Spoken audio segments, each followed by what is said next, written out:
Jean-Frédéric Poisson, bonjour. Bienvenue. Bonjour, vous êtes président du Parti chrétien-démocrate. Alors on se demande souvent un peu, c'est quoi le Parti chrétien-démocrate? C'est un parti à droite de la droite, c'est quoi? Non, c'est un parti chrétien-social, c'est-à-dire que nous sommes attachés à tout ce qui est de l'ordre de la justice sociale. Ça vient de notre tradition très ancienne, d'action sociale en particulier dans le monde du travail, et pour faire en sorte que les relations soient équilibrées dans le monde économique entre les employeurs et les salariés. Et s'ajoute à cela des positions qui, sur les sujets de société, sont conservatrices, assumées et tranquilles, avec la volonté de faire en sorte que la tradition et la culture française soient préservées. Donc ça fait de nous un parti, on va dire, de centre-droit. Alors justement, parlons-en. Le Comité consultatif national d'éthique s'est prononcé hier pour l'extension de la PMA à toutes les femmes. Donc il faut comprendre, y compris les femmes seules et les couples homosexuels féminins. Le Conseil dit l'impossibilité d'avoir un enfant est une souffrance qui doit être prise en compte. Que répondez-vous à ça? Je réponds que je peux comprendre la volonté de prendre en compte les souffrances et d'y remédier, mais je crains beaucoup qu'en instaurant la PMA pour tous, on engendre des désordres plus grands et plus graves que les inégalités qu'on veut corriger. Je veux dire par là que... Oui, enfin, je dis pour tous à dessein parce que on nous a déjà expliqué au moment du mariage pour tous qu'il n'était pas question d'ouvrir la PMA pour les couples homosexuels, et ça arrive.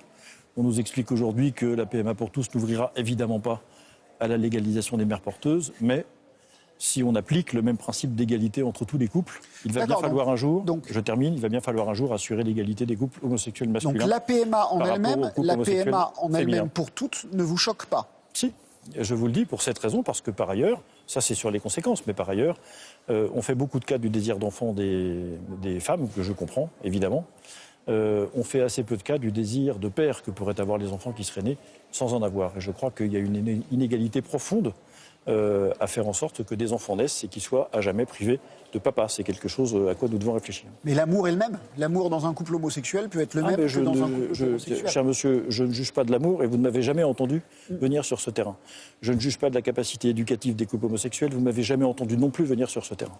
Moi, je réagis en législateur et j'essaie de comprendre ce que sont les conséquences d'une loi sur l'organisation de la société, sur la place que les enfants qui naîtront ont dans les générations en étant privés d'une partie de leur généalogie, ce que je considère comme un handicap extrêmement lourd.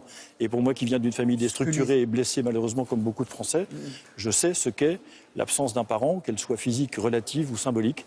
Et je ne veux pas que ces situations se reproduisent. Rien dans les études, c'est vrai qu'on a peu de recul pour l'instant, mais rien dans les études pour l'instant ne permet de dire qu'un enfant élevé dans un couple homosexuel se développe moins bien qu'un enfant élevé dans un couple hétérosexuel. Je ne sais pas. En tout cas, ce qui est certain, c'est qu'il y a quelque chose qui est fondamental, c'est que nous puissions tous être attachés aux deux branches de notre généalogie, la branche masculine et la branche féminine. Il y a quelque chose d'incomplet qui se déroule lorsque les enfants sont privés d'une de ces deux branches. Est-ce que vous souhaitez une mobilisation contre ce projet de loi, à l'instar de celle qu'il y a eu contre le mariage pour tous? Je n'ai pas de souhait particulier. Je pense que ce sont des débats qui sont importants, qui sont très très structurants pour l'ensemble de la société. Je souhaite en tout cas qu'il soit aussi pacifique que possible, même s'il est très important et même si effectivement...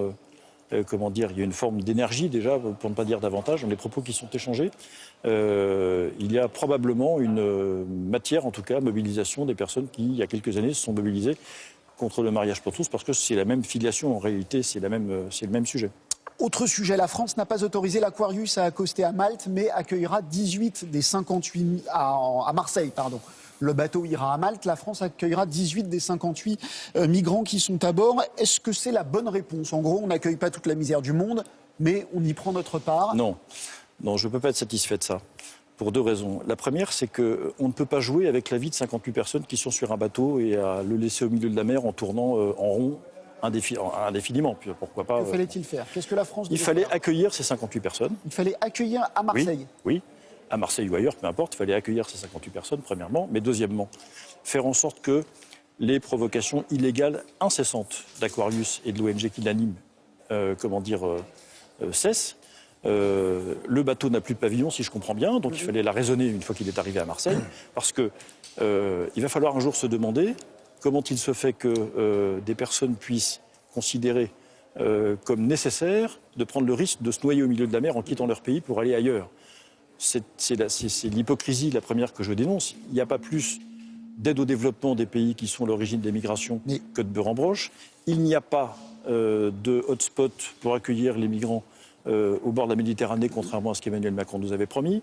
Il n'y a pas non plus de volonté réelle de trouver des solutions durables dans les pays d'origine de tout cela. Et on fait comme si, finalement, il allait de soi que, sous la pression d'un certain nombre d'associations qui agissent dans l'illégalité, qui confortent les filières de passeurs... En l'occurrence, vous dites, là, il faut comme la gauche, qu'il fallait accueillir le bateau à Marseille. Mais oui, parce que, encore une fois, moi, je ne peux pas me réjouir du fait que 58 personnes tourneront dans l'eau en situation de risque, de précarité que je ne connais pas, mais que j'imagine très bien. Mais je sais aussi qu'il y a des raisons de fond pour lesquelles ces personnes quittent leur pays. Et j'aimerais qu'on traite ces raisons au fond. Et j'aimerais aussi, encore une fois, que les solutions annoncées à grands cris par le président de la République il y a quelques mois qui n'ont jamais été suivies d'effet, c'est-à-dire l'organisation de camps de migrants sur les bords des pays de la Méditerranée, puissent être réalisées parce que ça fait partie des solutions, même si je sais que c'est très difficile.